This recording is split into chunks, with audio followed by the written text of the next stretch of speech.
इसी के साथ आज के हमारे चीफ गेस्ट आदरणीय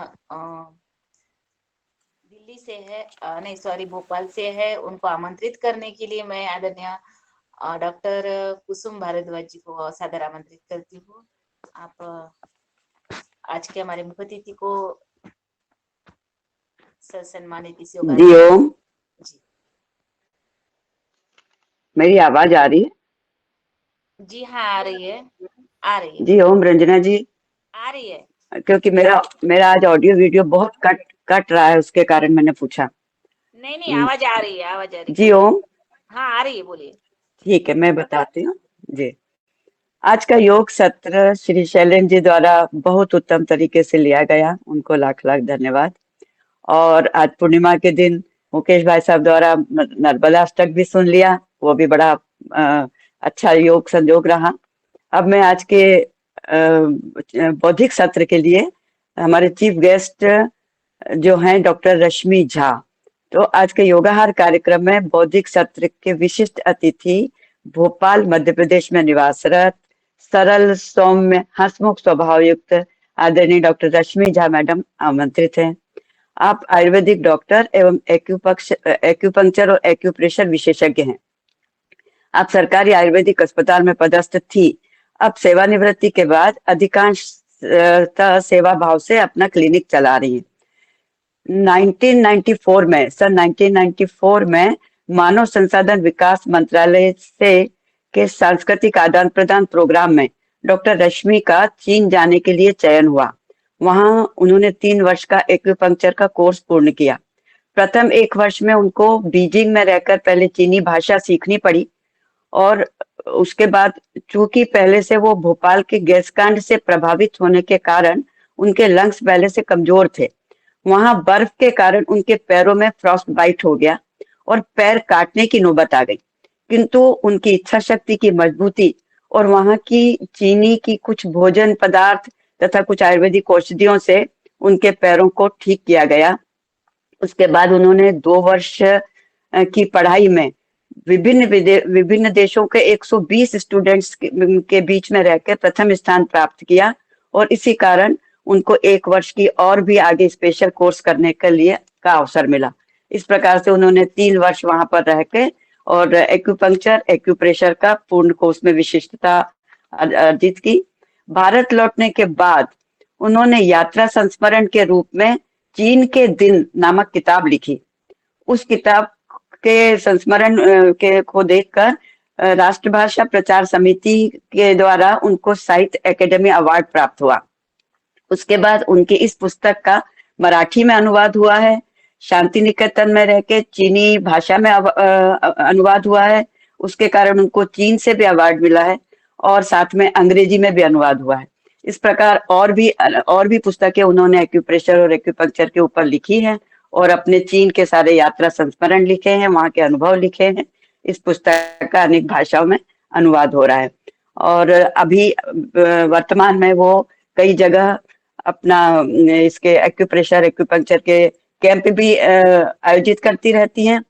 अभी ही कुछ दिनों पहले ही उन्हें दुबई से हिंदी भाषा के ऊपर, राष्ट्रभाषा हिंदी के ऊपर कुछ एक विषय था, उस पे उनको आमंत्रित किया गया था और दुबई में जाके भी उन्होंने अपने भारतवर्ष का नाम ऊंचा किया और वहां उन्होंने अपना लेक्चर दिया। इस प्रकार इतनी योग्य और अनुभवी डॉक्टर रश्मि झा को मैडम को मैं अपने आज के योगाहार कार्यक्रम में विशिष्ट अतिथि के रूप में आमंत्रित करती हूँ। आपका स्वागत है मैडम। रश्मि मैडम, आप आइए और अपना उद्बोधन चालू करिए। धन्यवाद, आइए।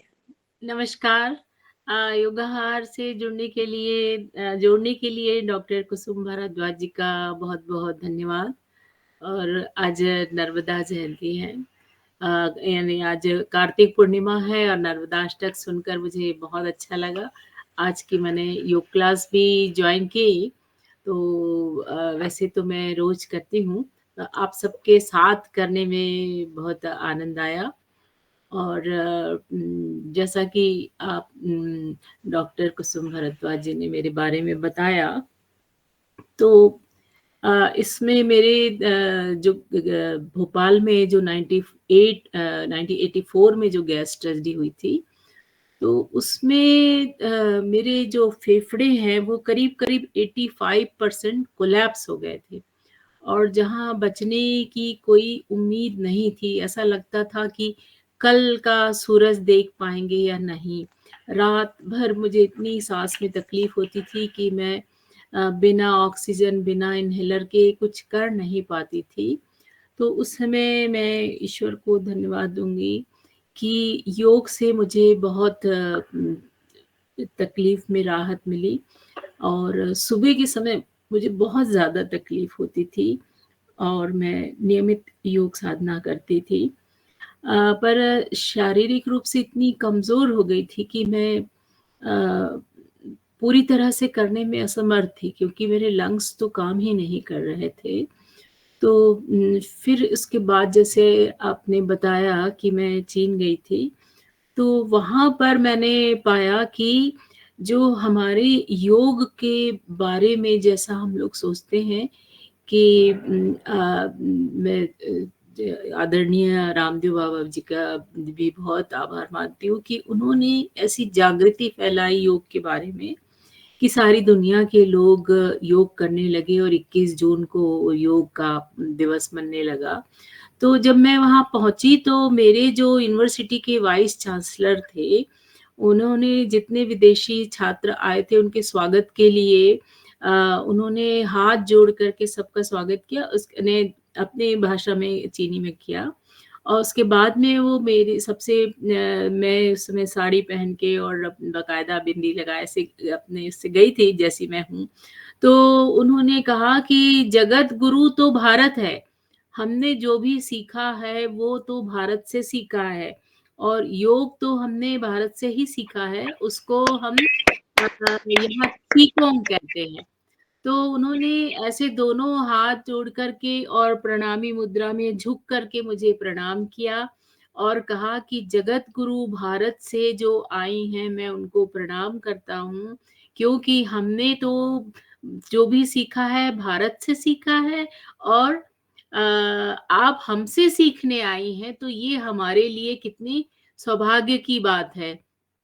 तो जो मेरे बाल ऐसे छोटे-छोटे तब भी थे, तो मेरे बाल ऐसे खड़े हो गए और मेरे एक-एक रोम जैसे बिल्कुल रोमांचित शब्द जो है, वो मैंने केवल किताबों में पढ़ा था। तो मुझे इतनी खुशी इतने मेरे सारे रोमकूप खड़े हो गए कि हम तो कहते हैं कि दुश्मन देश और ये इनके जो आचार्य हैं, जो हमारे वाइस चांसलर थे, वो कहते हैं कि हमने आपसे सीखा है। तो मुझे बहुत यानी अंदर से जो पहले दिन मैंने रोमांच शब्द का अनुभव किया कि देखिए मतलब जो भी पुराने लोग हैं वो आज भी मानते हैं कि जो कुछ भी सीखा है आयुर्वेद की जो सीखा है और जो योग सीखा है वो भारत से सीखा है। यहाँ से जो बौद्ध भिक्षु गए थे, उनका नाम था एक दामोदर, केरल से गए थे।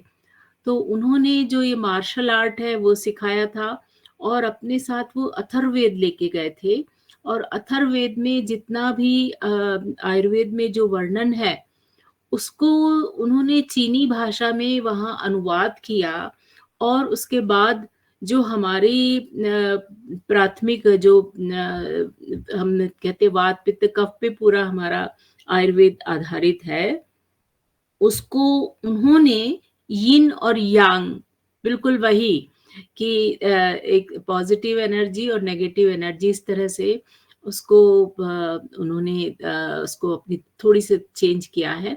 लेकिन मूलतः वो जैसा हम मानते हैं कि भाई रात में दही नहीं खाना है, रात में केला नहीं खाना है, तो ये सारी चीज़ें जो हम आयुर्वेद में कहते हैं, वो सारी चीज़ें हमारे पड़ोसी देश वैसा ही फ़ॉलो करता है कि जिस तरह हमारे यहाँ हमारी नानी कहती थी कि देखो रात में केला नहीं खाना, रात में दही नहीं खाना, इस ऋतु में ये नहीं खाना, इस ऋतु में ये नहीं खाना। तो जो-जो मेरी नानी कहा करती थी, मुझे ऐसा लगता था कि मेरी टीचर बिल्कुल मेरी नानी की तरह बात करती हैं और जो मैं इतनी दुनिया के इतने सारे देशों में मुझे सर्वश्रेष्ठ घोषित किया, तो उसके पीछे यही कारण था कि जो हम आयुर्वेद के अनुसार जैसे हमारी दिनचर्या होती है, ऋतुचर्या होती है और दैनिक जीवन में जिस तरह हम प्रातः उषापान करते हैं और कैसे हमारा सुबह जो है नाश्ता करते हैं और जहाँ तक हो सके सूरज डूबने के पहले हम भोजन करते हैं।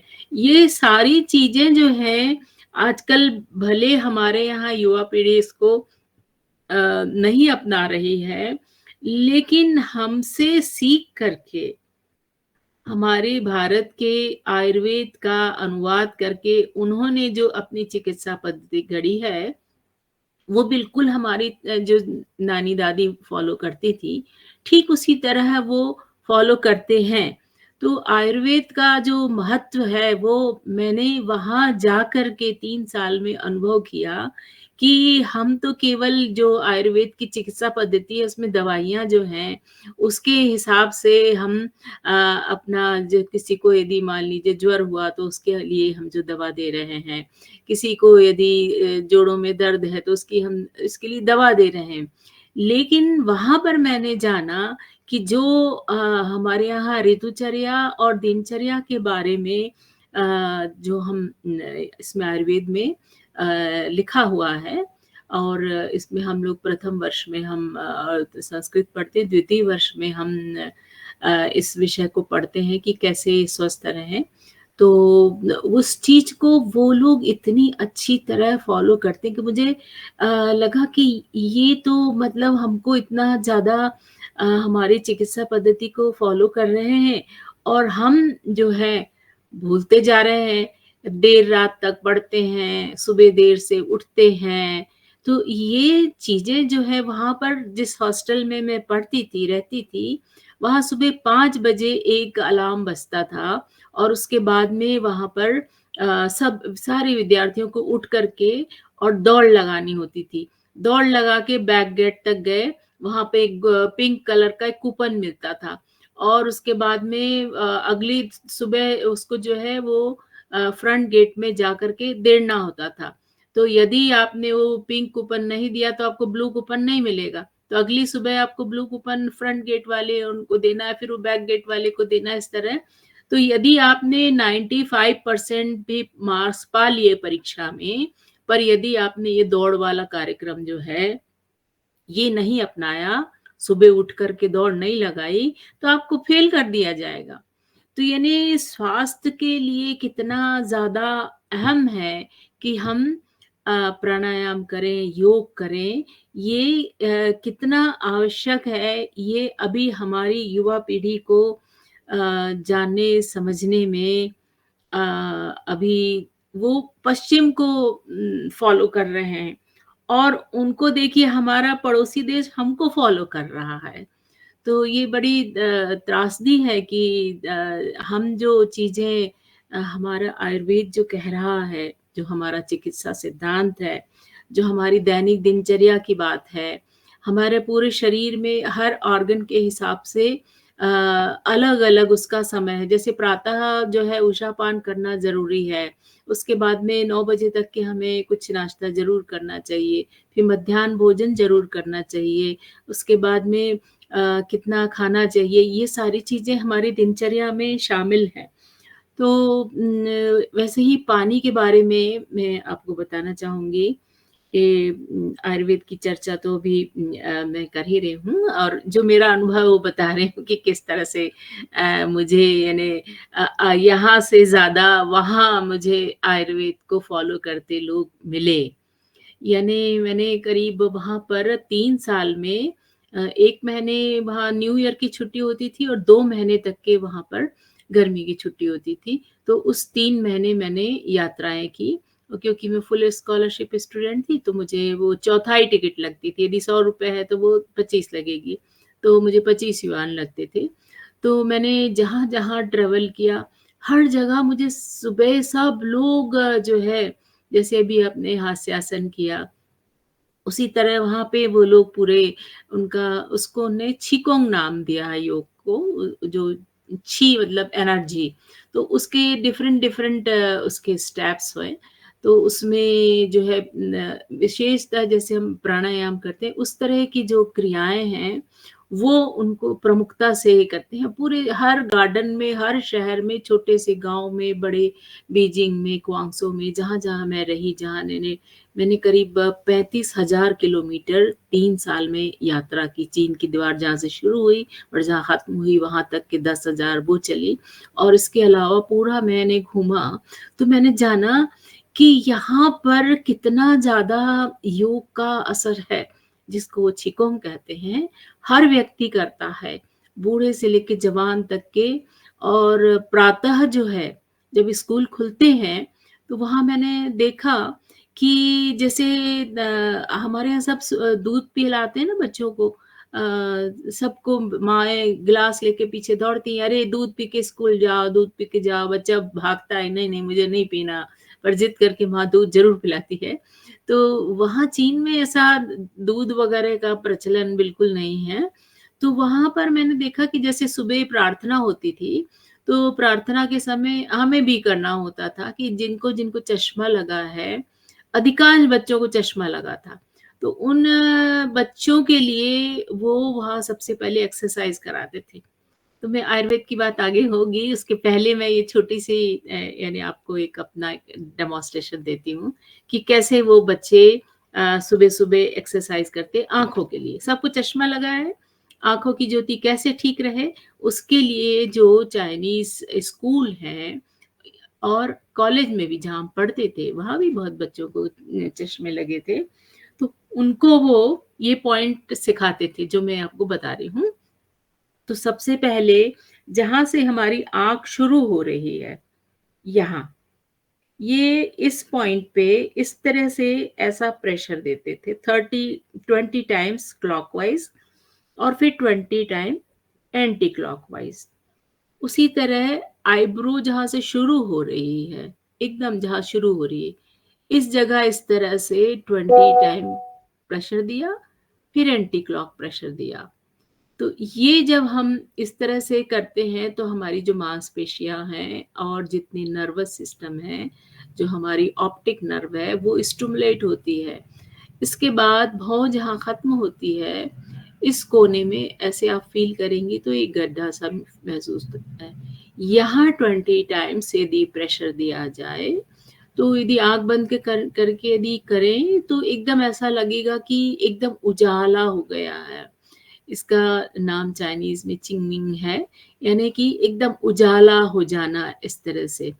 ये पॉइंट जो है इसको भी इसी तरह 20 टाइम्स क्लॉकवाइज़ और एंटी क्लॉकवाइज़ 20 टाइम्स करना है। फिर कल्पना करिए कि हमारी आँख की पुतली के सीध में नीचे यहाँ पर ठीक सेंटर में, आँख के अंदर नहीं जाएँगे, जहाँ बोन है, वहाँ पर इस तरह प्रेशर देना है। तो ये जो चिक बोन है, यानी हमारी एक गाल की जो हड्डी है और जो हमारा आँखों का जो ये गड्ढा है, इसके ठीक नीचे यहाँ पर इसे 20 टाइम्स इस तरह से ये मसाज करनी है। इसके बाद ये हमारे जो नकल है, इस हिस्से को यहाँ आँख के ऊपर, भौं के ऊपर इस तरह से प्रेशर देना है, बिल्कुल भौं के आकार में। इस तरह से यूँ प्रेशर देना है। इससे क्या होगा कि पूरी आँख की जितनी मांसपेशियाँ हैं, करीब 43 मांसपेशियाँ ऐसी हैं जो कि आँख को, पुतली को खींचती हैं, दाएँ-बाएँ, ऊपर-नीचे। और हमारे हाथ का ये इंडेक्स फिंगर, तर्जनी और अंगुष्ठ, इसके बीच में हम दूसरे हाथ से इस तरह से ये जो पोर है, इसको यहाँ रखें और फिर इसे जहाँ टच करें, तो जहाँ हम टच कर रहे हैं, इस बिंदु पे यदि दबाव डाला जाए, तो उससे क्या होगा कि ये पूरे हमारे 5 सेंस ऑर्गन, आँख, नाक, गला, कान और नाक, इसमें जो भी यदि कोई समस्या है, तो उसके लिए ये बिंदु बहुत ज़्यादा कारगर है। तो ये हाथ के इस उँगली और ये अंगूठे के बीच बाहर की तरफ इस बिंदु पे आप दबाव डालेंगे, तो मैं इसको एक एग्ज़ैक्ट पॉइंट आपको बताती हूँ।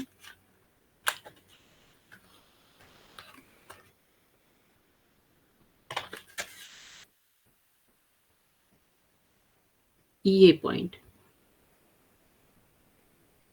ये बिंदु जो है, इसे यदि आप दबाव डालेंगे तो पूरे आपकी आँख, नाक, कान, यदि मान लीजिए सर्दी का मौसम आया है, किसी की नाक बंद हो गई है, तो आप फट से यूँ दबा दीजिए, हाथ लेके पकड़ के ऐसे करके दबा दीजिए, तो फ़ौरन आपको जो है वो नाक खुल जाएगी। तो मैं आगे आपको बता रही थी कि किस तरह से हम अपने दिनचर्या में योग को शामिल करके, और यदि हम हर दिन आप सब कर रहे हैं, बहुत खुशी की बात है। और मैं बचपन से तो कर ही रही थी, लेकिन चीन जाने के बाद में वहाँ पर जब मैंने देखा कि इन लोग इतनी अच्छी तरह से कर रहे हैं, तो मैं भी नियमित करती हूँ। और जो गैस त्रासदी में इतना ज़्यादा मुझे जो कष्ट हुआ था, और जहाँ जीवन ऐसा लगता था कि अब बचूँगी नहीं, उस समय जो मैंने योग किया और जो उस तरह मैंने प्राणायाम किया और जो चाइनीज़ एक्यूपंक्चर किया, तो मेरे गुरुओं ने जो मुझे जिस तरह से चिकित्सा दी, तो वहाँ ज़्यादातर जो है वो हर्बल जड़ी-बूटियों का ही इस्तेमाल करते हैं। और तारीफ़ की बात देखिए कि हमारे देश की जो आबो-हवा है, जलवायु है, वो इतनी अच्छी है, तो हमारे इस कटिबंध में जैसे ऊपर देखिए हिमाचल में इतनी जड़ी-बूटी मिलती हैं, उसके बाद मैं मध्य प्रदेश की रहने वाली हूँ, तो यहाँ बैतूल है, पचमढ़ी है, यहाँ पर इतनी ज़्यादा दुनिया की सबसे बेहतरीन जो है दवाइयाँ यहाँ उपलब्ध हैं। उसके बाद दक्षिण भारत में देखिए तो इतने सारे गरम मसाले सब पूरी दुनिया को हम भेजते हैं। तो कुर्ग में और दक्षिण भारत में तरह-तरह के गरम मसाले यहाँ उपलब्ध होते हैं।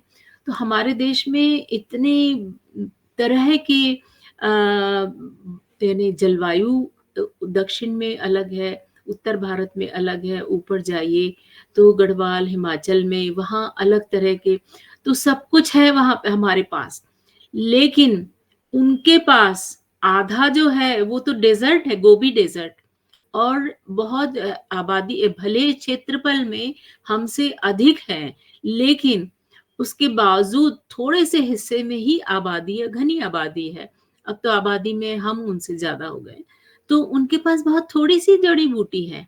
हमारे पास तो इतनी तरह की जड़ी-बूटियाँ उपलब्ध हैं, जिसका कोई था नहीं है। और हम पीछे पश्चिम को ज़्यादा भाग रहे हैं। हमारे पास जो उपलब्ध है, जो मेरी नानी, मेरी दादी जो मुझे बताती थीं कि भई देखो घर में ये जो अपना मसाले का डब्बा है, इसमें किचन में जो जितनी चीज़ें हैं ना, ये सारी सब में औषधीय गुण हैं। तो बचपन में जब मैं नानी को इस तरह से सुनती थी, इसीलिए जब मैं युवा हुई तो उस समय एलोपैथी का ज़्यादा प्रचार-प्रसार था। हर मेरी उम्र के लड़का-लड़की सबका उम्मीद रहती थी कि नहीं हमें तो एमबीबीएस करना है, हमें तो डॉक्टर बनना है, एमबीबीएस ही करना है। तो जब मैंने ये तय किया कि नहीं मैं तो आयुर्वेद पढ़ूँगी, तो लोग मेरा बड़ा मज़ाक उड़ा रहे थे, परिवार के लोग भी, कि क्या है तुम आयुर्वेद पढ़ने जा रही हो? तो आज से 50 साल पहले ये स्थिति नहीं थी, बल्कि और मैंने 1970 में एडमिशन लिया था, और उस समय मैं एक हँसी का पात्र हो गई थी कि तुम आयुर्वेद पढ़ रही हो, और आयुर्वेद कॉलेज में लड़कियों का कुछ अता-पता नहीं था। जहाँ भी जितने लोग जो हैं, वो जिनका एमबीबीएस में नहीं हुआ, वो लोग जो हैं ये आयुर्वेद पढ़ने आ रहे थे। तो मैं ये बताना चाह रही हूँ कि आयुर्वेद का जो आज जो स्तर है, वो हमारे समय नहीं था, और तब मैंने निर्णय लिया कि नहीं मुझे तो आयुर्वेद ही पढ़ना है। और आज मुझे काम करते 48 साल हो गए, 75 में मैं ग्रेजुएट हुई थी, अब तो 49 हो रहे हैं। तो लगातार मैंने आयुर्वेद का ही प्रयोग किया, और साथ में मैं जो भी मेरे मरीज़ हैं उनको मैं योग के बारे में बताती हूँ कि किसको क्या तकलीफ़, इसके हिसाब से कौन-सा आसन करना चाहिए। ऐसे तो अभी आप लोग इससे जुड़े हुए हैं, तो आपको योग के बारे में तो बताना मेरे लिए आप सभी जानते हैं। मैं एक सबसे इम्पोर्टेंट चीज़ जो आपको बताना चाहती हूँ कि हमारे यहाँ पानी को पीने के लिए सुश्रुत ने, चरक ने, सबने अलग-अलग उसके मत दिए हैं, पर सबका मत यही है कि पानी जो है वो अमृत भी है और विष भी है। पानी जो है उसको यदि हम उचित मात्रा में पिएँ, चाहे ठंडा पिएँ या गरम पिएँ या थोड़ा-सा उबला हुआ पिएँ, तो जो है वो आचार्य सुश्रुत के अनुसार जिसके शरीर में द्रव अधिक है ना? मोटे हैं और जैसे फूला हुआ है और ऐसा लगता है कि इनके शरीर में जलीयांश अधिक है।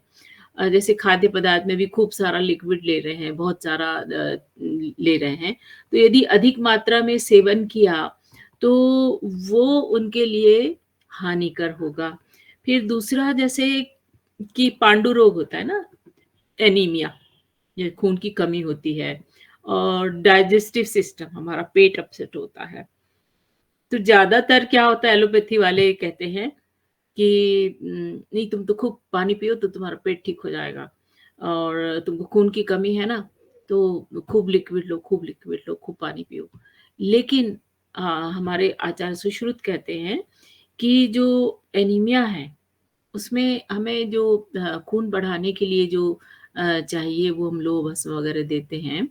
पर उसके साथ उन्होंने कहा है कि अधिक मात्रा में पांडु रोग जिसको एनीमिया है उसे अधिक मात्रा में पानी नहीं पीना चाहिए।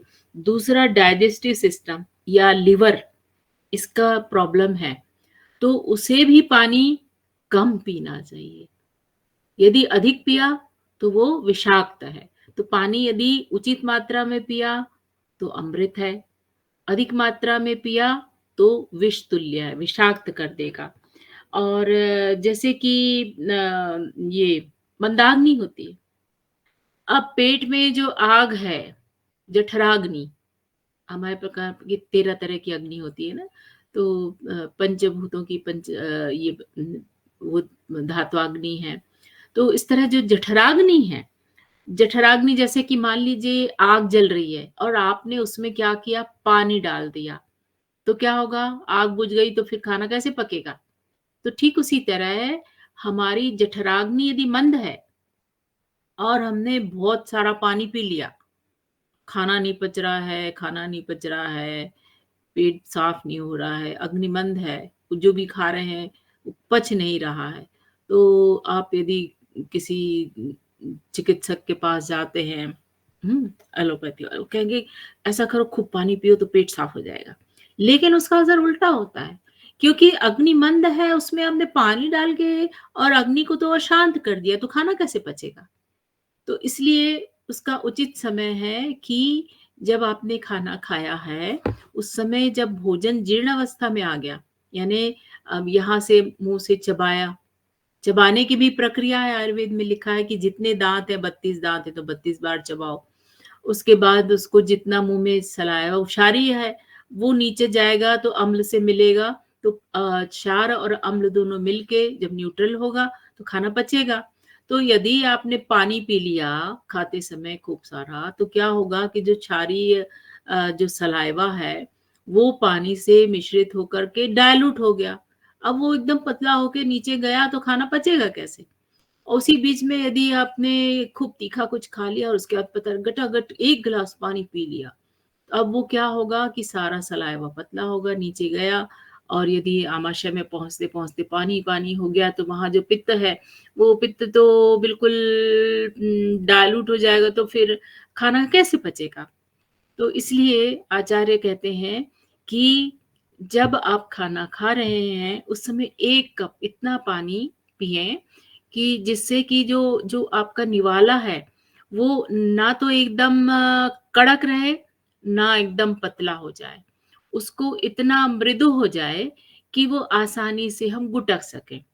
यदि वो बहुत कड़क होगा और सूखा-सूखा हम खा लेंगे, तो वो क्या होगा कि सलाइवा अच्छी तरह से नहीं मिल पाएगा।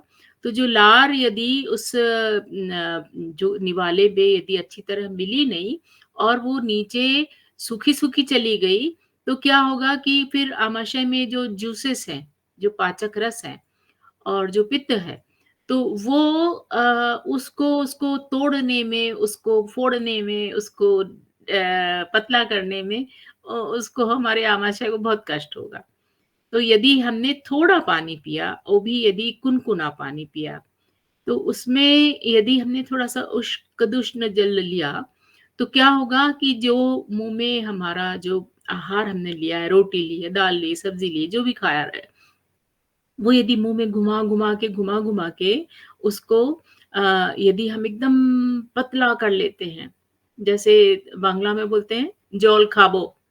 तो जैसे पानी को घुमा-घुमा के धीरे-धीरे खाओ, तो उसी तरह से पियो। तो उसी तरह से जो आहार हम ले रहे हैं, उसको मुँह में खूब घुमा-घुमा के जब तक कि वो एकदम द्रव द्रव के रूप में ना हो जाए, तब तक उसे नीचे यहाँ ईसोफेगस में यहाँ से होते हुए, हमारी आहार नली से होते हुए यहाँ स्टमक तक पहुँचाने के लिए उसको एकदम द्रवित करना है। उसको यदि ज़रूरत पड़ती है, तो 1 घूँट पानी उसके साथ पिया जा सकता है। हुँ? तो ये मैंने आपको बताया कि पानी को किस समय कैसा लेना है। और प्रातः उठ कर के हमें जैसे योग में भी आप लोग बताते हैं कि सुबह उठ के गुनगुना पानी ज़रूर पीना चाहिए, 1 ग्लास, 1 से 2 ग्लास। पर अभी कुछ दिनों से एक ट्रेंड चला है। लोग जापान की तकनीक है कि पानी से शरीर का पूरा शोधन हो जाता है। खूब पानी पियो, खूब पानी पियो। लोग पता चला 6-6, 7-7 लीटर पानी पी रहे हैं। तो उससे अभी मैंने पिछले दिनों न्यूज़ में देखा था कि अधिक पानी पीने से एक आदमी की मौत हो गई। ऐसा तो कभी सुना नहीं था कि पानी पी के भी कोई मर गया। तो यदि इतना ज़्यादा पानी पिया कि जो शरीर का आवश्यक तत्व है वो यूरिन से सब सारा निकलता गया और आदमी की मृत्यु हो गई। तो पानी की मात्रा के बारे में मैं बताना चाहती हूँ कि जितना हमारा शरीर का वज़न है उसके हिसाब से और जितनी हमारी कद-काठी है और जैसा हमारी प्रकृति है, कफज प्रकृति है तो उसको कम चाहिए, पित्तज है तो थोड़ा-सा अधिक चाहिए। तो दिन भर में हमें जब आहार जो है वो स्टमक तक चला गया है, आमाशय में गया और उसका पक्वाशय तक जाने में कम से कम 2 घंटे लग जाते हैं, 2 से 3 घंटे। तो उसके भोजन के कम से कम 2 घंटे बाद यदि आप 2 ग्लास पानी पिएँ, तो आपका आहार बहुत अच्छी तरह से पचेगा। दूसरी बात एक है कि भोजन में अनिच्छा हो रही है और जुकाम है और मुँह में पानी आ रहा है, सूजन है, तो इस समय और त्वचा के रोग हैं, आँखों का रोग है, फोड़े-फुंसी है और मधुमेह है, तो इसमें जो है बहुत कम पानी पीना चाहिए। होता इसका उल्टा है कि लोग कहते हैं कि भई तुमको जो है जुकाम हो रहा है, तो बस तुम तो पानी पीते जाओ, गर्म पानी पीते जाओ। तो यहाँ तो पहले ही क्लेद अधिक है और ऊपर से पानी ज़्यादा पी लिया, तो क्या हुआ क्लेद और बढ़ जाएगा। तो इसलिए जुकाम में भी गुनगुना पानी पीना है लेकिन उसको संतुलित मात्रा में पीना है। इसके बाद में यदि जैसे अग्नि के बारे में तो मैंने बता ही दिया आपको। भोजन के पहले पानी पीना जो है उससे भी पाचक जो अपनी जठराग्नि मंद हो जाती है। बहुत से लोग कहते हैं कि भोजन के पहले यदि पानी पी लो तो अच्छा है और फिर खाने के बाद तो बोलते ही हैं लोग कि खाना खाने के तुरंत बाद नहीं पीना चाहिए। और कुछ लोगों ने अभी एक नया ये व्हाट्सएप यूनिवर्सिटी में निकला है। लोग आजकल सबसे ज़्यादा व्हाट्सएप यूनिवर्सिटी को फ़ॉलो करते हैं कि भई जो इसमें आ रहा है ये सही होगा। लेकिन हर चीज़ सही नहीं है और कुछ चीज़ें बहुत ही गलत बताई जा रही है। इसमें बताया जा रहा है कि भई भोजन के पहले पानी पी लो, परंतु इससे हमारी अग्नि मंद हो जाती है। यदि हमने पहले से पानी पी लिया तो पित्त तो और पतला हो गया, तो खाना कैसे पचेगा? तो इसमें दुर्बलता आने लगेगी और अंत में जल पिए होंगे तो क्या होगा, मोटापा और आमाशय में कफ की वृद्धि हो जाएगी। और भोजन के बीच में यदि जल पिया है तो अंगों में समता और धातुओं की जो समता है वो नष्ट हो जाएगी। और दूसरा एक श्लोक है, उसको आप पूरा इतना संस्कृत का श्लोक मैं आपको नहीं सुना रही, उसका अभिप्राय मैं बता देती हूँ। भोजन के समय यदि अधिक जल पिया तो अन्न नहीं पचता, और यदि एकदम कुछ भी नहीं पिया तो भी नहीं पचता। दोनों ही बात है कि यानी साथ में यदि अधिक पिया तो भी गड़बड़ है, और यदि बिल्कुल नहीं पिया तो भी गड़बड़ है। इसलिए मनुष्य को चाहिए कि भोजन के समय अपनी पाचक अग्नि को बढ़ाने के लिए थोड़ा-थोड़ा जल कई बार पिए, और भोजन कर लेने पर भोजन के मध्य में युक्ति पूर्वक, मतलब कुनकुना पानी लें, थोड़ा-सा लें, और उसको जैसे 2 निवाला खा लिया, उसके बाद थोड़ा-सा अ हाँ जी, गायत्री जी कुछ पूछना चाहती हैं? जी, ओम, गुड मॉर्निंग। तो गुड मैं मॉर्निंग। पूछना चाह रही कि एनीमिक पेशेंट को कितना पानी दिन भर में पीना चाहिए? देखिए, जैसे मैंने बताया कि एनीमिक पेशेंट है, उसको यदि ज़्यादा आपने पानी दिया तो मैंने बताया कि उससे द्रव्यता बढ़ेगी, तो उसे उसकी आवश्यकता, जैसे उसने भोजन किया, तो भोजन के बीच में जैसे थोड़ा कुनकुना पानी लिया, 1 सिप पी लिया, उसके बाद 2-3 निवाले खाए, उसके बाद फिर 1 सिप लिया। तो उसको, उसकी जो अग्नि है, उसकी पाचन क्रिया कैसी है, उसके हिसाब से उसको थोड़ा-थोड़ा पानी देना है, अधिक मात्रा में नहीं देना है। जैसे व्यक्ति की कद-काठी, कितना लंबा है, कितना पतला है, उसकी हाइट कितनी, उसका वेट कितना है, उसके अनुसार उसको पानी देना चाहिए। तो यदि एनीमिक पेशेंट है तो उसे साधारण और लोगों की अपेक्षा कम पानी, यानी 1 से 1.5 लीटर तक के दिन भर में देना चाहिए। तो उसमें आपका ये भी शामिल है कि जो आप दाल का पानी भी जा रहा है, और ये भी दूसरी और रसेदार सब्जी है, उसमें जो द्रवांश जा रहा है। तो ऐसे करके यानी जो द्रव की मात्रा है वो अधिक नहीं होनी चाहिए। Thank you. और यदि देखो, जैसे हम जीवित हैं, जब तक हमारी जो पाचक अग्नि है, जठराग्नि है, जब तक ये अग्नि जल रही है, तब तक हम जीवित हैं। यदि हमने इस आग को बुझा दिया, तो आदमी तो मृतप्राय हो जाएगा।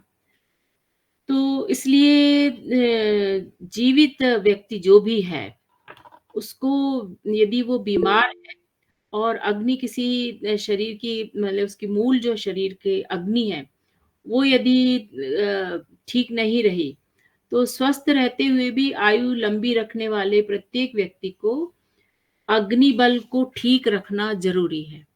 तो अग्नि बल कैसे ठीक होगा कि जब हम अपनी अग्नि को बुझाएँ नहीं, है ना? अग्नि बल कब सही रहेगा कि जब हम उसको जैसे अभी तो गैस आ गई, पहले के ज़माने में जैसे चूल्हे में खाना बनता था ना, तो चूल्हे में खाना बन रहा है, अब खाना बन रहा है, थोड़ी-सी अग्नि ज़्यादा भड़क गई, तो फिर खाना जल जाता था। और यदि अग्नि एकदम कम हुई, हमने उसमें पानी छिड़क दिया, तो जैसे मुझे याद है कि वो बटुए में वो मेरी नानी चावल बनाती थी, दाल बनाती थी, तो कई बार क्या होता था, बहुत ज़्यादा लपट निकलने लगती थी, तो वो क्या करती थी, पानी छिड़क के उसको वो कर देती थी। तो इन्हें संतुलन रखती थी कि जो है अग्नि जो है वो बराबर रहे, खूब ज़्यादा भी ना हो, कम भी ना हो। प्रतिभा जी, आप कुछ पूछ रही थी? जी मैम, नमस्कार। नमस्कार। जी बोल रहे थे मैम, जैसे कि आप हाइट के अनुसार पानी का बोल रही थी कि पानी हाइट के अनुसार भी पीना चाहिए, तो आप थोड़ा सा बता सकती हैं कि कितनी हाइट वाले को कितना पानी लेना चाहिए? देखिए, यदि वज़न आपका 70 किलो है और जी। हाइट आपकी 5.5 फीट है, तो उसके हिसाब से आपको 2 लीटर से ज़्यादा पानी नहीं पीना चाहिए, 2 से ढाई जी। लीटर। हाँ, जी। तो वज़न, अब जैसे छोटा बच्चा है, उसको आप यदि 2 लीटर पानी पिला दोगी तो उसके लिए बहुत ज़्यादा हो जाएगा, है ना? जी। बच्चे को आप स्कूल भेजती हो तो उसके बॉटल में आप इतनी बड़ी आधा लीटर की एक बोतल देती हो 1 लीटर की। फिर बोले नहीं, नहीं बच्चे को पानी कम है भई 1 लीटर की बोतल दे दो। अब छोटा-सा बच्चा यदि केजी 1 में पढ़ रहा है, हाँ? और पहली क्लास तक का बच्चा है, उसको 1 लीटर पानी उसको स्कूल में ही पिला दिया, तो बेचारे को बार-बार सुसु करना पड़ेगा, बार-बार जाना पड़ेगा। तो बच्चे को भी उसके हिसाब से उसको पानी पिलाना है। पानी ज़रूर, कई बार बच्चा जो है वो बॉटल वापस लेके आ जाता है। मम्मा मेरे को पानी नहीं पीना है, मुझे तो तुम जूस दो, फैंटा दो, कोको कोला दो, हमको ये पानी नहीं पीना है। तो बच्चे को किसी भी तरह से पानी पिलाना ज़रूरी है, पर यदि अधिक मात्रा में पिलाया तो वो विषतुल्य हो जाएगा, है ना? तो इसलिए प्रतिभा जी, यदि आपके बच्चे छोटे हैं, तो उनको आप अभी से ट्रेनिंग दो कि वो किस तरह से पानी पिए। सुबह उठते साथ बच्चे को ज़रूर पानी पिलाया करो, और उसके बाद में जब बच्चा खाना खा रहा है तो उसको गाइड करो कि देखो बेटा, जब ये अब तुमने 2 निवाला खा लिया, थोड़ा-सा 1 सिप ले लो। उसके बाद में जब पूरा खाना खा लिया तो बोलो कि हाँ, थोड़ा-सा 1 सिप पी लो, पूरा ग्लास उसको मत मत दो। पता चला कि वो बच्चे के सामने आपने 1 ग्लास पानी रखा और छोटा बच्चा वो पूरा थोड़ी आपने ज़्यादा मिर्ची डाल दी, वो बच्चा पूरा पानी पी जाएगा। तो यदि इस तरह से पूरा पानी पी लिया तो उस बेचारे के खाना हज़म ही नहीं होगा। तो जी, शुरुआत जी। से आप बच्चों को सिखाइए कि खाना खाने के बाद में एक कम से कम बच्चे को 1 घंटे का अंतर तो दो कि वो उसको याद दिलाओ, बेटा आप पानी पी लो। इसके बाद में शाम को जैसे जैन धर्म में बहुत अच्छा जो अंथौ करते हैं, तो वो जी। मुझे तो बहुत पसंद है जो जैन धर्म में जो अंथौ की वो जो उनके यहाँ वो है परंपरा कि शाम होते सूरज ढलते ही आप खाना खा लीजिए, उसके बाद फिर कुछ न लीजिए। तो उसमें ये बहुत अच्छी बात है कि फिर रात को उठना नहीं पड़ता। पर हमारे यहाँ इन दिनों क्या हो रहा है, लोग देर रात खाना खा रहे हैं, रात को 9 बजे, 10 बजे, 11 बजे पार्टी चल रही तो 12 बजे खाना खा रहे हैं। अब यदि रात में 12 बजे खाना खाया तो अब उठ के 2 बजे रात को तो पानी नहीं पिएँगे। तो पता चला सोने के पहले उन्हें पानी पी लिया और पता चला रात को बार-बार उठना पड़ रहा है। बार-बार टॉयलेट जाना पड़ रहा है, फिर नींद टूट गई है, नींद भी पूरी नहीं हुई, सुबह फिर देर से उठ रहे हैं। तो ये अनियमित व्यवहार क्यों हो रहा है? सिर्फ़ पानी के कारण। क्योंकि देर रात खाना खाया, देर से पानी पिया, तो उसके कारण अब जो है वो किडनी तो अपना काम करेगी, जो आपने खाया है वो फ़िल्टर होगा और फ़िल्टर होने के बाद में किडनी जो है, जितना भी किट्ट भाग है तो वो जो है वो बाहर निकाल देगी। तो अब वो मल के रूप में निकलेगा और फिर उसके बाद में पेशाब के रूप में बाहर निकलेगा। तो अब जब उसका समय है कि वो 3 घंटे में वो फ़िल्टर कर देगी। अब पता चला रात को आपने देर से खाया, तो पता चला देर से पानी पिया तो आधी रात में उठना पड़ रहा है, जाना पड़ रहा है टॉयलेट। तो ये अनियमितता क्यों हो रही है कि हमने उचित समय में नहीं खाया, आयुर्वेद के हिसाब से दिनचर्या का पालन नहीं किया, ऋतु के अनुसार पालन नहीं किया, तो क्या होगा कि उसके कारण ये सारी समस्या आ रही है। तो अभी रात को उठने वाली समस्या भी बड़े बुजुर्गों को प्रोस्टेट ग्लैंड बढ़ गया, उनको तो उठना पड़ता है। लेकिन आम बच्चों को इस तरह से रात को उठना पड़े, ये क्यों हो रहा है? क्योंकि उनने जो है देर रात खाना खाया। रात को कई बार बच्चे देर से इसलिए खाते हैं कि नहीं हमें खाना खाते ही नींद आती है, हमें तो पढ़ना है, हम तो रात भर पढ़ेंगे, हमको जो है खाना मम्मी देर से देना और नहीं तो हमको नींद आने लगती है, तो फिर हम पढ़ेंगे कैसे? अब पता चला कि उन्हें देर रात खाना खाया, उसके बाद में देर से सोए, अब सुबह देर से उठ रहे हैं, तो क्या हुआ? ना उनका नाश्ता हुआ, ना उनका समय से खाना हुआ और उठते साथ जो है आपने यदि उनको अब मल निस्सारण नहीं हुआ है और उनका पेट साफ नहीं हुआ है और सीधे सबने ब्रेकफ़ास्ट कर लिया, बेटा अब तो सबने ब्रेकफ़ास्ट कर लिया, तुम जल्दी-जल्दी करो, हमें किचन साफ करना है। तो फिर क्या हुआ? गड़बड़ हो गई।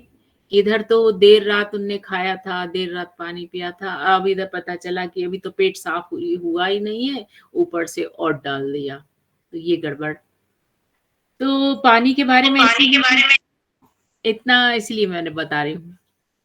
और किसी को जी बताएं। जी आदरणीय डॉक्टर साहब, जी मैं पहले तो डॉक्टर कुसुम भारद्वाज जी को धन्यवाद देता हूँ कि वो आपको इस मंच पे लाई, और जी आपको बहुत बहुत साधुवाद। मैं आदरणीय पतंजलि पीठ से जी पवन कुमार जी जुड़े हुए हैं। इसके बाद हम सवाल लेते हैं अशोक पटेल जी आपका। जी पहले आदरणीय पवन कुमार जी, क्योंकि उनका मीटिंग में रहेंगे वो और प्रवास में, तो उनको पतंजलि पीठ से पवन जी को आमंत्रित करता हूँ कि वो हमारे आज के चीफ गेस्ट महोदय डॉक्टर रश्मि झा जी से संवाद करें।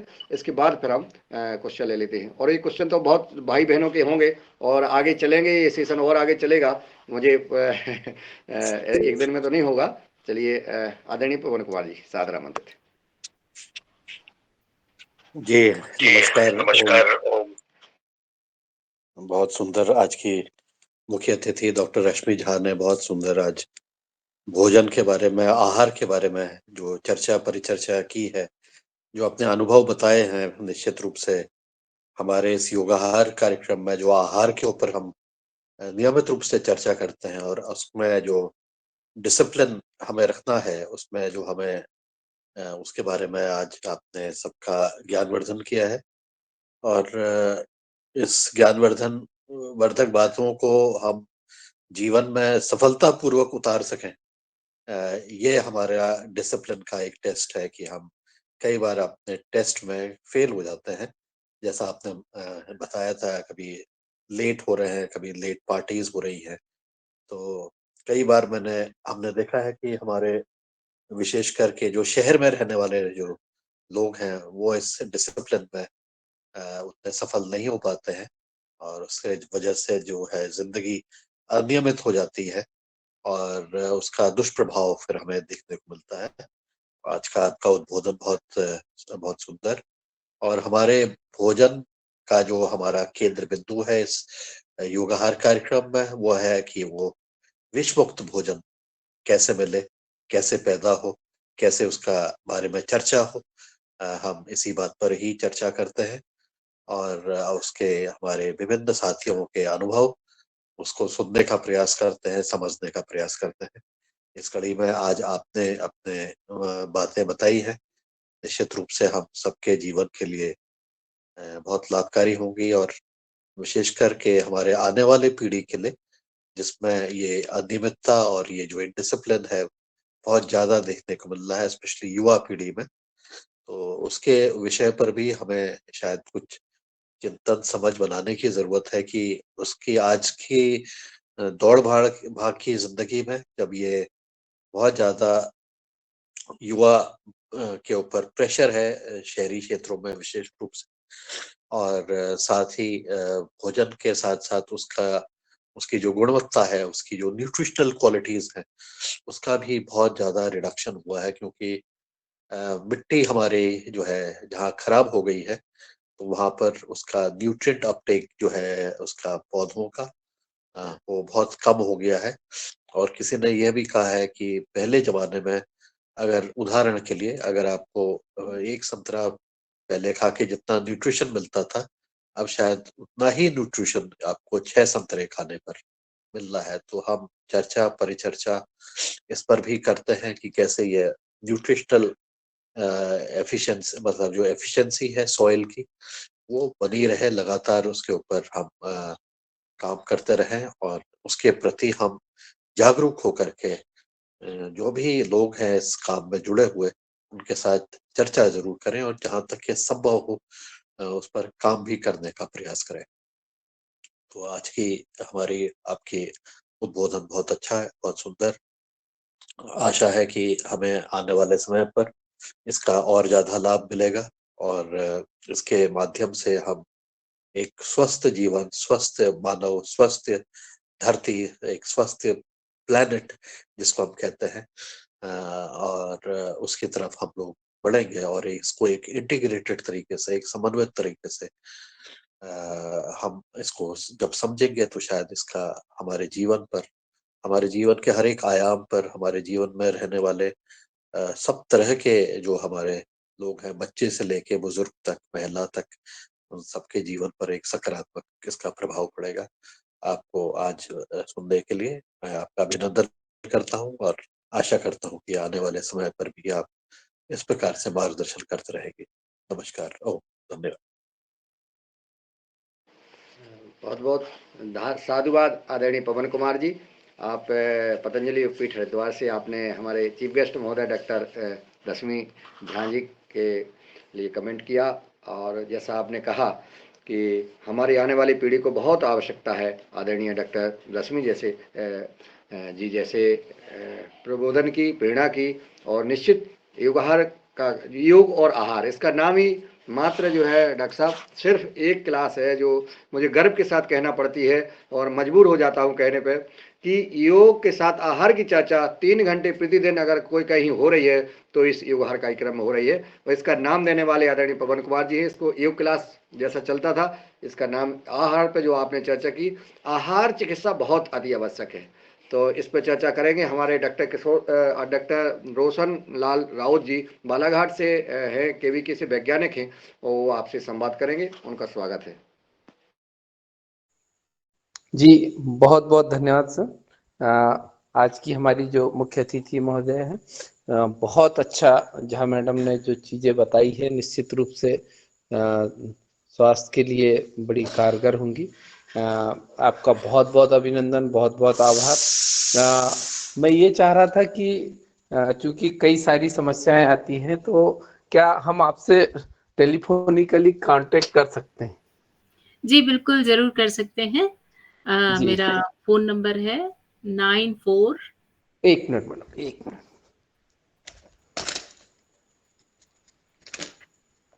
94 250 250 22 22 7 7 33।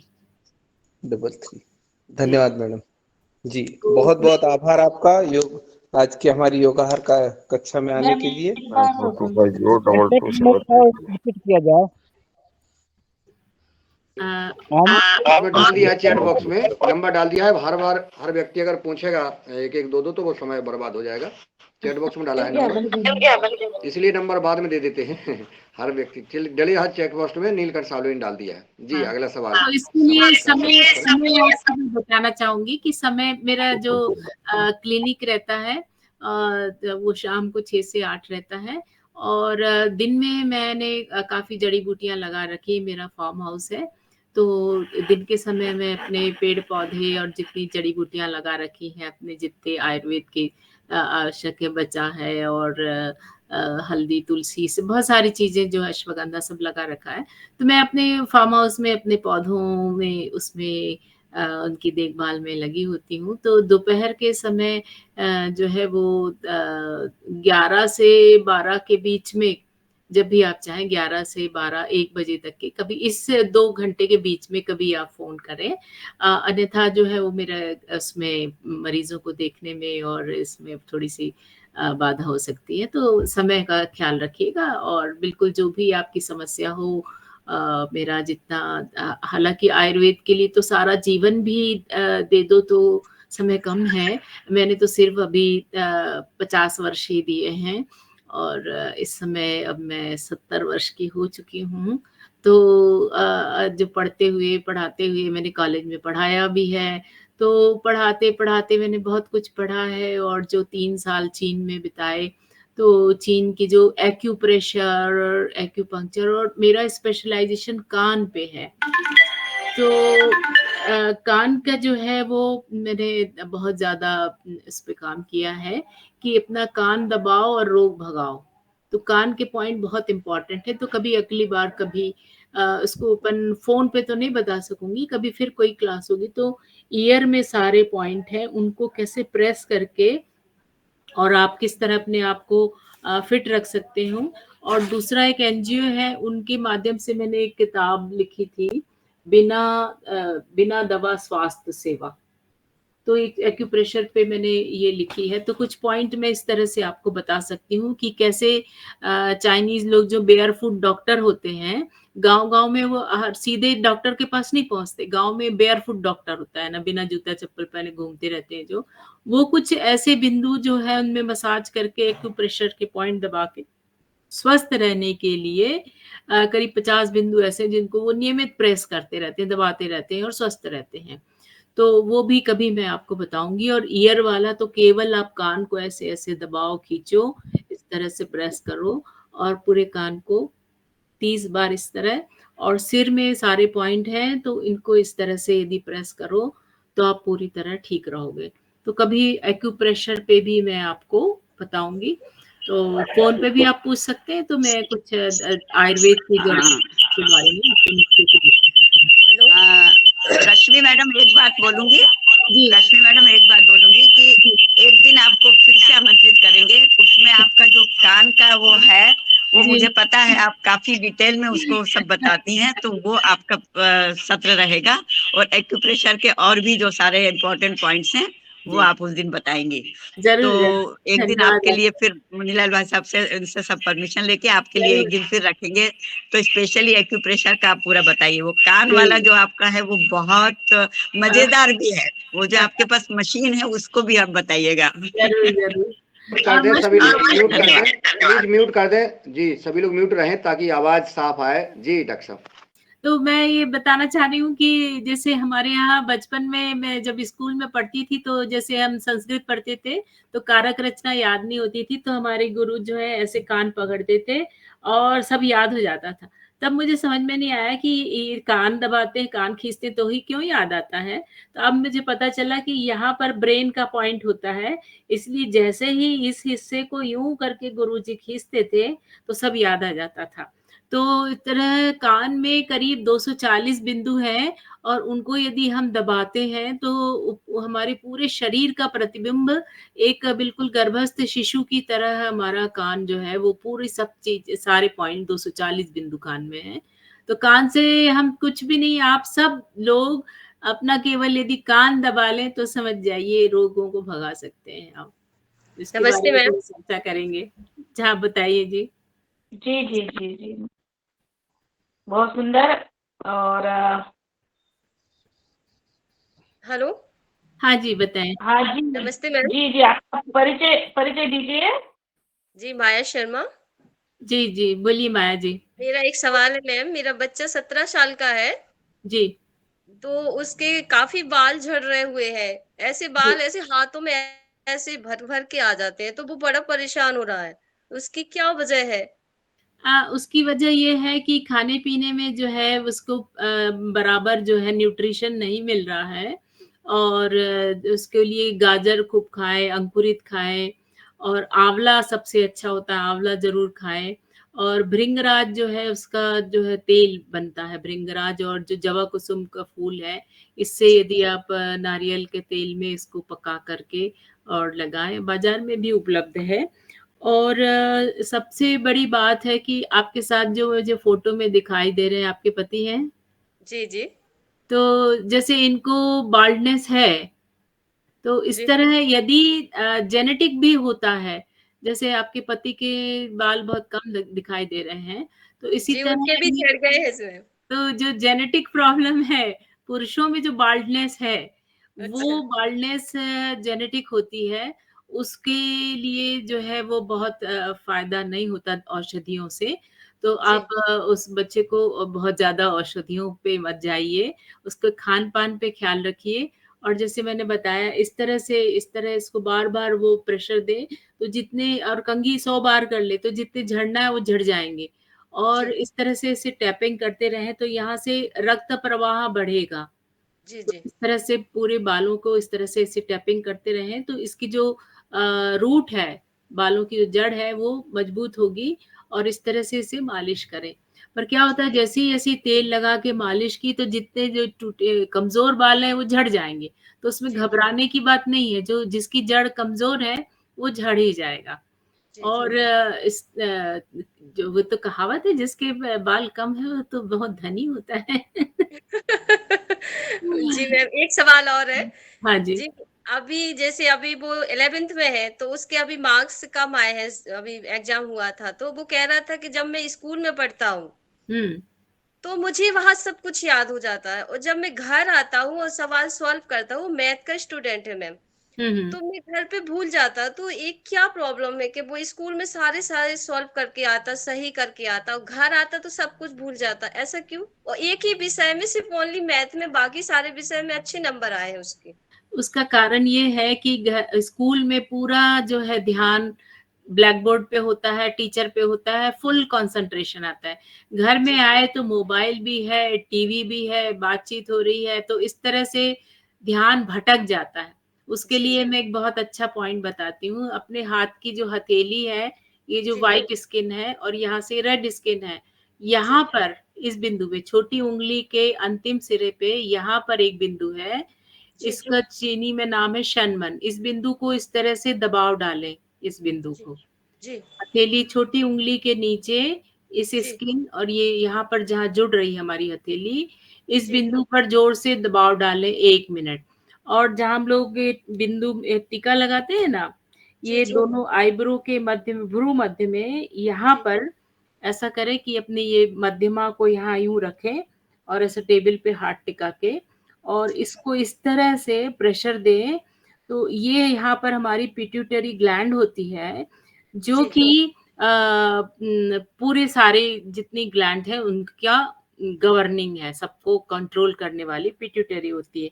यहाँ जी पे 2 इंच पीछे अंदर है, तो इसको जी इस तरह से प्रेशर दें। जी इसके बाद यहाँ से आईब्रो के ऊपर से 4 उंगली रखें, इसके ऊपर फिर 4 उंगली, फिर 1 उंगली, यानी 9 फिंगर अप, नाक की सीध में 9 फिंगर अप।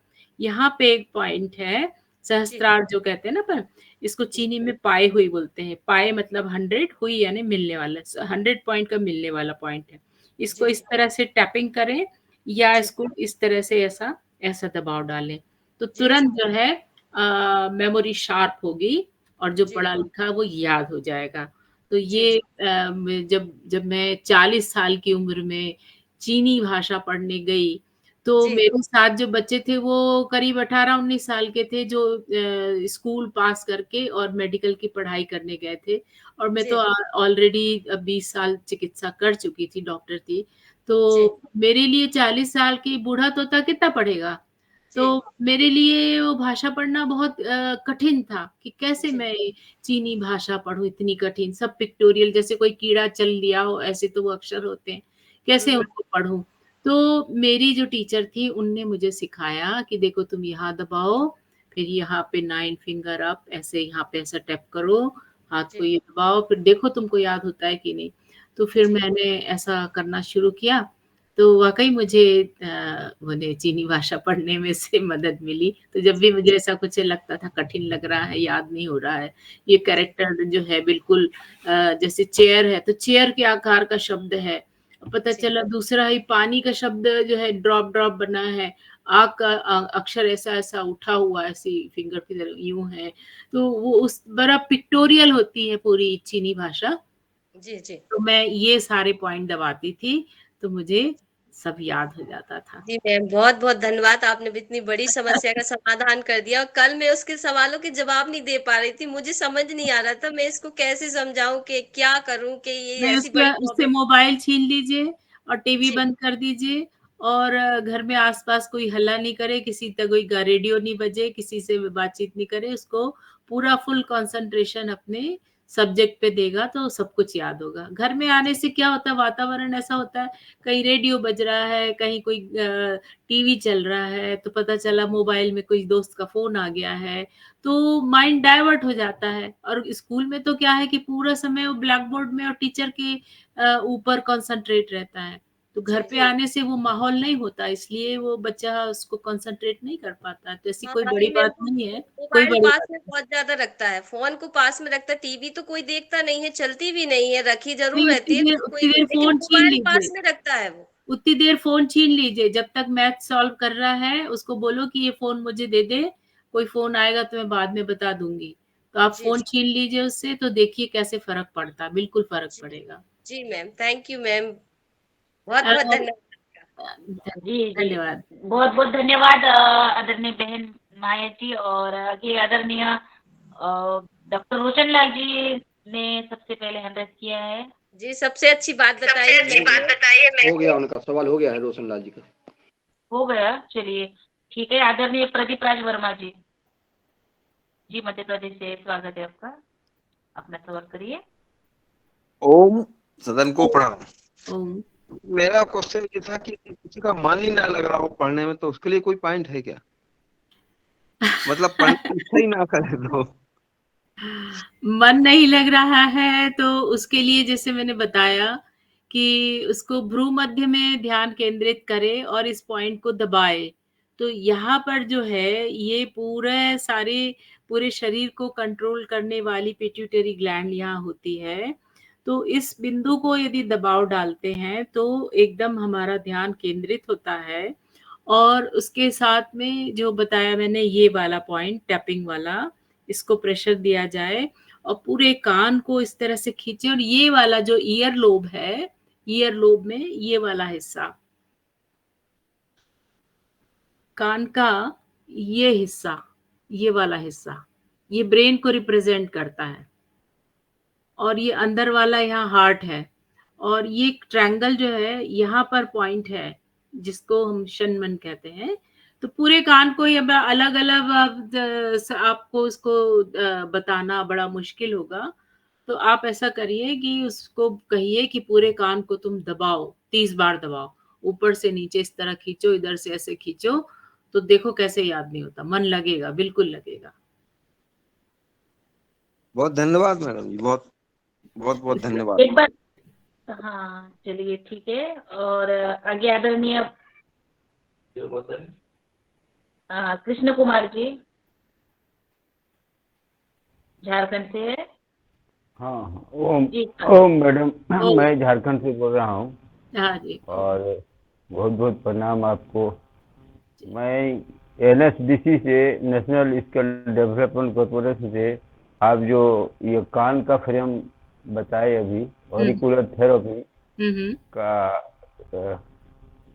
साधारण ऑनलाइन प्रशिक्षण प्राप्त कर चुका हूँ। और मैं ये कान का जो फ्रेम दिखाया आपने, उसमें बहुत सहूलियत होगी, क्योंकि ऑनलाइन में तो अल्प ज्ञान मिल जाता है। फिर भी मैं बहुत सारा कंधा का जोड़, घुटना का जोड़, तमाम लोगों का, कम से कम 100 से अधिक लोग हम निःशुल्क कर चुका हूँ। बहुत ही प्रभाव थे और लोग आ रहे हैं। तो मैं आपसे निवेदन करता हूँ कि आप से बाकी समय में भी आपसे संपर्क कर सकता हूँ क्या मैं? हाँ जी, बिल्कुल कर सकते हैं। मैंने जो है वहाँ पे ऐसे बर्फीले मौसम में जब मेरे पैर गल गए, मेरे फेफड़े खराब हो गए, ऐसे समय में रह के और जो मैंने विद्या अर्जित की है, तो अब जब ये कहना चाहिए उम्र का ये ढलान, ऐसा समय आ गया है कि अब जो मेरे पास है वो मुझे समाज को वापस देना है। तो इसलिए जितने लोग मुझसे जुड़े, जितने लोग मुझसे जानना चाहें, तो मैं बिल्कुल आप सबको बताना चाहूँगी, देना चाहूँगी कि अब मैं 70 की हो गई और पता नहीं ऊपर आगे कितने वर्ष का जीवन है। तो जो भी मेरे पास है वो लोग, जितने लोग लें, जितना विद्या दान से बढ़ के तो कोई दान नहीं होता। तो मैं बिल्कुल सहज बिल्कुल देना चाहूँगी। आप जो चाहें पूछ सकते हैं, मैं बता सकती हूँ। और इस पे मैंने बहुत काम किया है और इससे ही मैं डायग्नोसिस करती हूँ और इससे ही ट्रीटमेंट भी करती हूँ, निडिल लगाती हूँ। तो इसमें मैं पॉइंट बता सकती हूँ आपको, निश्चित ही। बस समय का थोड़ा सा ख्याल रखिएगा कि इधर 12-1 बजे के बीच में 1 घंटे उस समय जो है मैं थोड़ी फ्री होती हूँ। उस समय आप कभी भी फोन करके पूछ सकते हैं। बहुत बहुत धन्यवाद मैडम। मैं भी 2014 को रिटायर्ड कर चुका हूँ। आपसे एक दो महीना ही छोटा हूँ और इसीलिए मैं भी अपना जीवन, बाकी जीवन लोगों की सेवा में ही बिताना चाहता हूँ। बहुत बहुत प्रणाम आपको, धन्यवाद। जी जी जी, बहुत बहुत धन्यवाद आदरणीय जी। और बहुत सुंदर हमारी मुख्य अतिथि आदरणीय डॉक्टर जी मैडम बोल रही है कि हमें जो ज्ञान है वो बांटना ही है। बहुत सुंदर। और आप लेट जुड़े हमारे योगाहार परिवार से, नहीं तो अब तक हमने कितना आपसे सीख लिया होता। नहीं नहीं, अभी भी कोई देर नहीं हुई है। जब आप चाहें आप मुझे बुला सकते हैं और जी मैं जी आपको जो भी मेरे पास है, जितना अल्प ज्ञान है, वो मैं बिल्कुल देने को तैयार हूँ, क्योंकि जी जी ये तो बहुत विशाल है, बहुत वृहद है आयुर्वेद। और जो एक्यूपंक्चर है, चीन की पारंपरिक चिकित्सा है, दोनों बहुत ही विस्तार से मैंने पढ़ा है। और उसको पढ़ने के लिए सारी उम्र चाहिए। मैंने तो केवल 3 वर्ष ही पढ़ा है। तो चीनी भाषा में उनका, जैसे कि हमको कोई यदि बोले कि कोई गूंगे से पूछे कि खीर का स्वाद कैसा है, तो कैसे बताएगा? तो वैसे ही जो चीनी भाषा जब तक नहीं पढ़े तब तक के उनका साहित्य, उनकी चिकित्सा पद्धति को नहीं समझ सकते। तो मैंने चीनी भाषा पढ़ के और फिर उसको समझा है, सीखा है, जाना है। तो ये बहुत ही विरल है, बहुत कठिन है कि कोई चीनी भाषा पढ़ना, फिर उसके बाद उसमें काम करना। तो मैंने इतनी मेहनत से जो सीखा है, तो मैं चाहती हूँ कि इसका प्रचार-प्रसार हो, लोग जो मैंने सीखा है उसको आगे बढ़ाऊँ, लोगों को दूँ, लोग जानें कि भई अ, ऐसी भी कोई चिकित्सा पद्धति है कि कान दबाओ और रोग भगाओ। ऐसा बड़ा आसान सा तरीका है और शरीर के कुछ ऐसे बिंदु हैं जिनको दबाओ और आप ठीक स्वस्थ रहो। तो ये विद्या बहुत ही सरल है और इसको मैंने बहुत कठिन शब्दों में, कठिन भाषा में सीखा है।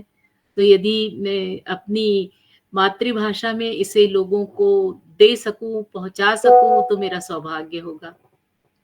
जी जी जी, बहुत और सुंदर। आदरणीय डॉक्टर रश्मि झा जी का चेहरा दिखाओ और रोग भगाओ।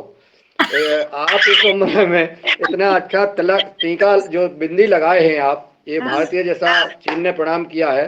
हियालाल जी तैयार हैं?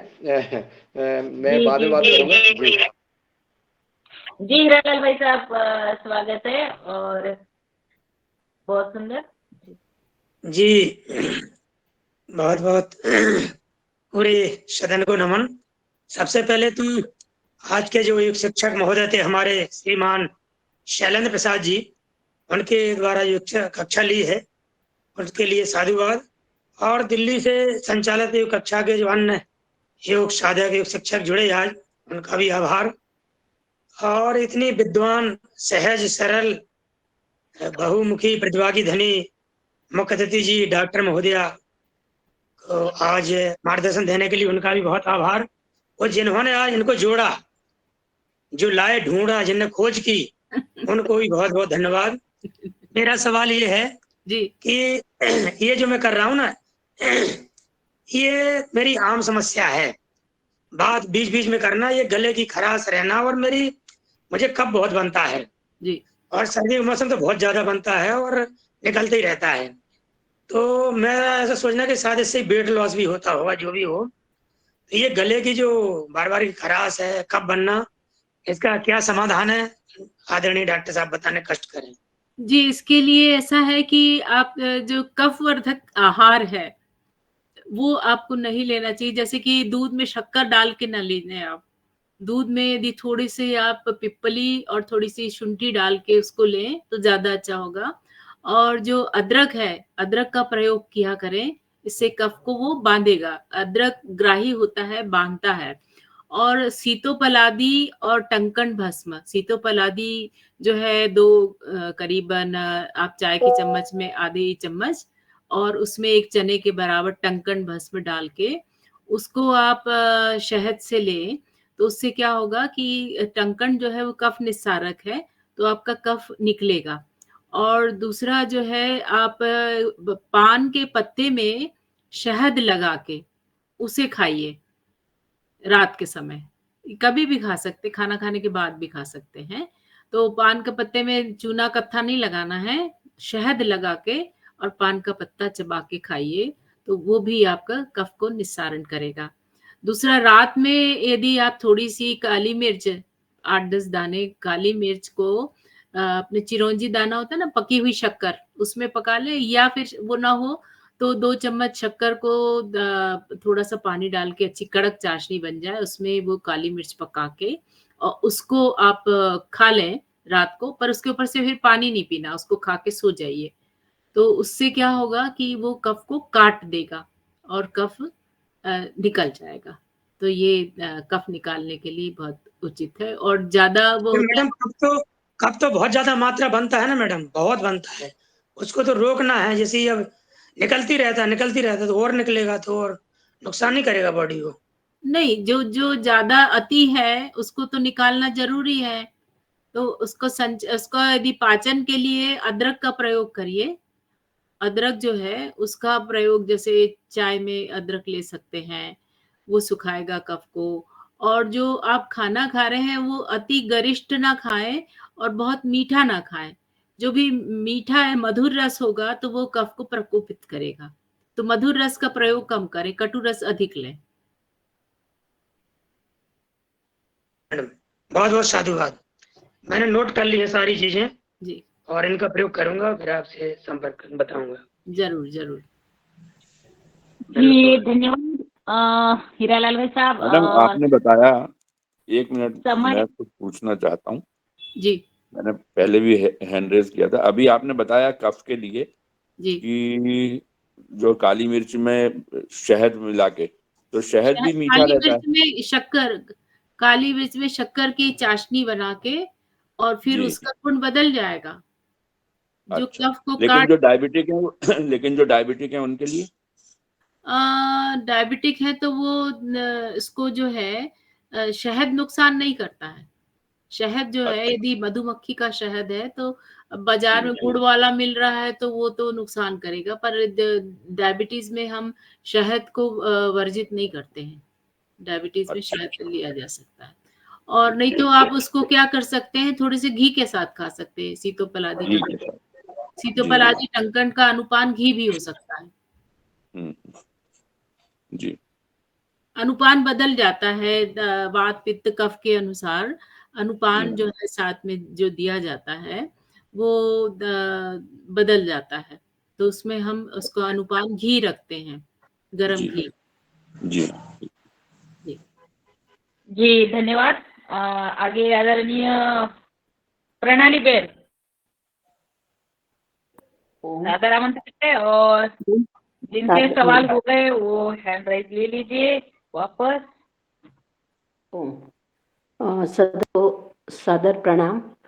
आज की योग कक्षा बहुत सुंदर हुई और आज के चीफ गेस्ट रश्मि जी, डॉक्टर रश्मि जी, आपने तो बहुत सुंदर सुंदर मार्गदर्शन किया। धन्यवाद। आपको धन्यवाद देने के लिए शब्द ही कम पड़ रहे हैं, ऐसा मुझे लग रहा है नहीं कि नहीं, आपने ऐसी कोई बात नहीं है। जो मेरे पास जो भी थोड़ा बहुत ज्ञान है, बहुत मैं इतनी ज्यादा वो नहीं हूँ। आयुर्वेद पढ़ने के लिए सारा जीवन चाहिए। अभी तो मैंने जितना सीखा है बहुत कम है, बहुत पढ़, और आगे मैं अभी भी पढ़ रही हूँ। तो अभी मेरा मुख्य है कि जल के बारे में, पानी कितना पीना है, जल अमृत है या विष है, इस पे मैं भी बहुत काम कर रही हूँ। हम तो धन्य हो गए कि आपने कहा कि मैं बार बार इस सदन में मार्गदर्शन देने के लिए तैयार हूँ। तो हम तृप्त हो गए कि आप हमें बार बार मार्गदर्शन देगी। इसलिए धन्यवाद, सादर जरूर प्रणाम। जरूर, जब आप याद करें मैं बिल्कुल आपके सामने उपस्थित हो जाऊंगी। जी धन्यवाद आदरणीय प्रणाली जी। और आगे आदरणीय रमेश चंद्र मेहरा जी, हमारे योगहर के दादू है मध्य प्रदेश से। जी स्वागत है, आपका सवाल करिए। जी ओम, सदन को नमन। योग कक्षा तो बहुत अच्छी रही है। आज के हमारे मुख्य अतिथि महोदय ने जो हमें ज्ञान दिया है वो बहुत ही अलौकिक ज्ञान दिया है।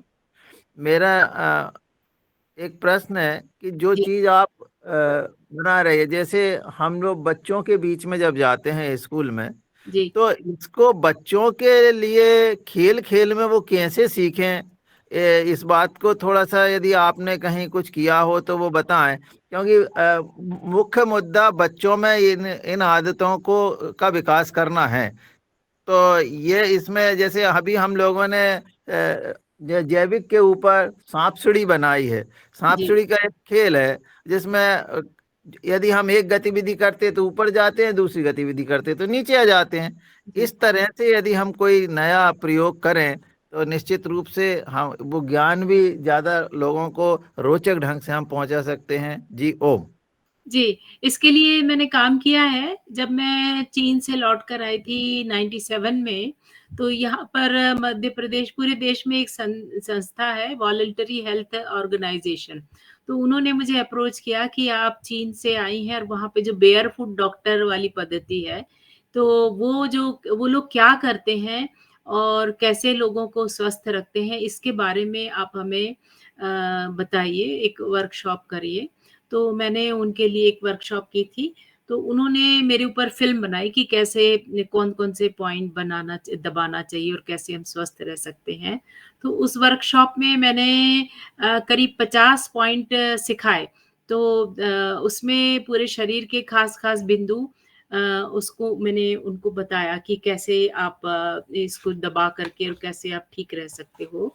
तो वो मैंने उनको सिखाया और फिर उन्होंने ही एक किताब एक्यूप्रेशर पे ये बनाई कि बिना दवा स्वास्थ्य सेवा, कैसे बिना दवा के कैसे स्वस्थ रह सकते हैं। तो उनको वो बहुत पसंद आई, तो फिर उन्होंने उस पे काफ़ी उसको प्रमोट किया और जगह-जगह वर्कशॉप की कि कैसे हम स्वस्थ रहें। तो बच्चों को बहुत आसान है सिखाना कि भाई, जैसे मैंने अभी वो मेमोरी के लिए पॉइंट बताया कि यहाँ से 9 फिंगर अप एक पॉइंट है, इसको टैप करो, फिर उसके बाद पूरे कान को दबाओ, और मेमोरी के लिए ये पॉइंट बताया मैंने कि ये वाला, और फिर इसके अलावा ये पॉइंट बताया। तो इस तरह से कुछ पॉइंट उन बच्चों को सिखाया जा सकता है कि ये पॉइंट आप दबाओगे तो आपका जो मेमोरी ठीक रहेगा, आपका पाचन ठीक रहेगा। पाचन के लिए कौन-सा पॉइंट है, जैसे किसी को एसिडिटी हो रही है, बच्चे को पेट में जलन हो रही है, तो यहाँ पे इस जगह यहाँ टैपिंग करें, इस तरह से यहाँ टैपिंग करें। और जैसे किसी को एसिडिटी हो रही है तो हाथ में यहाँ पे 2 अंगुल नीचे यहाँ पे कैसे प्रेशर देना है। ऐसे छोटे-छोटे से पॉइंट हैं जो भी हम बच्चों को ऐसा बता सकते हैं, बड़ों को भी सिखा सकते हैं। और ख़ास करके स्कूल के बच्चों की बात तो आप कर रहे हैं, पर जो अभी-अभी माँ बनी हैं बहनें, जिनके छोटे बच्चे हैं, उनकी मालिश बहुत ज़रूरी होती है। जो पहले हमारे गाँव में और हमारे घरों में दाई आके मालिश करती थी और बच्चे स्वस्थ रहते थे। तो जच्चा-बच्चा दोनों की मालिश हुआ करती थी, पर अब शहरों में सब सिज़ेरियन हो रहे हैं तो डॉक्टर मना कर देते हैं, नहीं कोई मालिश-वालिश नहीं करना। तो बच्चे की मालिश हो नहीं पाती, ना माँ की हो पाती, ना जच्चा ना बच्चा, किसी की मालिश नहीं होती। तो चीन में छोटे बच्चों का इलाज 0 to 6 यानी जब से पैदा हुआ है बच्चा तब से लेके 6 साल तक के बच्चों की केवल मालिश के द्वारा कुछ पॉइंट जो है दबा करके एक्यूप्रेशर के द्वारा मसाज करके और बच्चे को ठीक रखा जाता है। और कोई दवा नहीं देते छोटे बच्चों को, केवल जो है प्रेशर पॉइंट जो है उन पर दबाव डाल के बच्चों की मालिश करके और बच्चे को स्वस्थ रखते हैं। और जब मैं आई तो मेरे परिवार में इन 30 साल के बीच में मेरी बहन के, मेरे भाई के ऐसे कई बच्चे हुए। जब मैं आई तो पता चला परिवार में हमारे परिवार में 6-7 बच्चे आ चुके थे।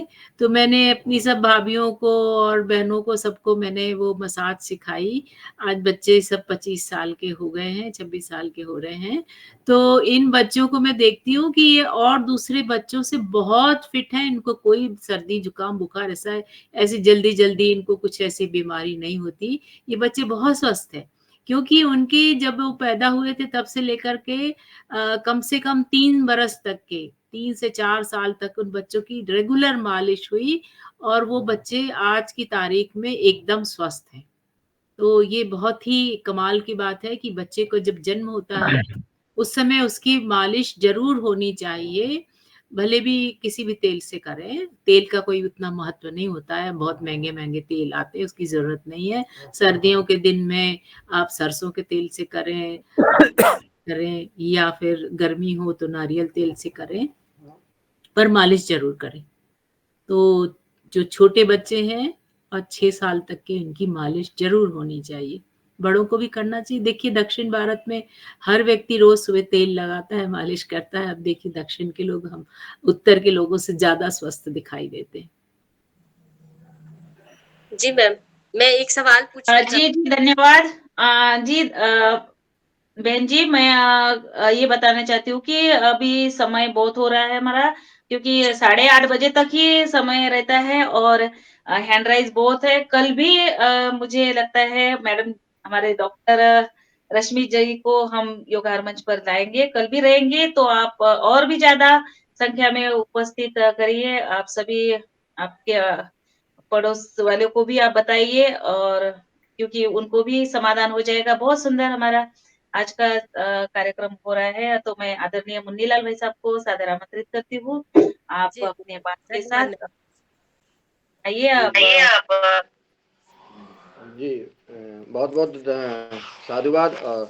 चूँकि आदरणीय डॉक्टर झा जी, मैं चूँकि टीकमगढ़ मध्य प्रदेश से ही हूँ और आपसे निवेदन करता हूँ, सदन की जो भावनाएं हैं, आज जो हैंड रीच हो रहे हैं, निश्चित है कि जो आप कहाँ चीन से लेकर के और जो आपने इस देश के लिए जो आपकी इच्छा है, इच्छा शक्ति आपकी बहुत मजबूत है और आपने कहा है कि मैं समाज को दे के जाऊँ, ये भाव बहुत अच्छे हैं।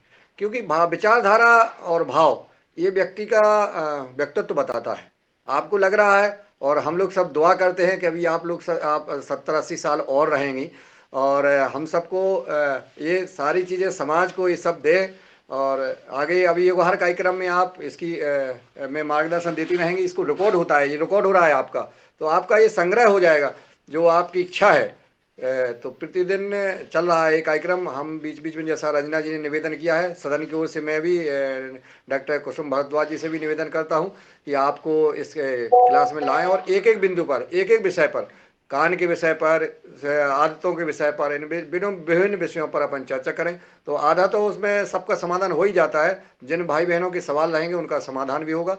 आज लगभग 8:40 हो गए। आपका अमूल्य समय आपने इस युवा कार्यक्रम में दिया, इसलिए मैं बहुत बहुत धन्यवाद देता हूं। और जिनके हैंड रीच हैं उनको कल उनके सवाल हो जाएंगे। आज मैं यहीं जो है आप सबका आभार ज्ञापित करता हूं।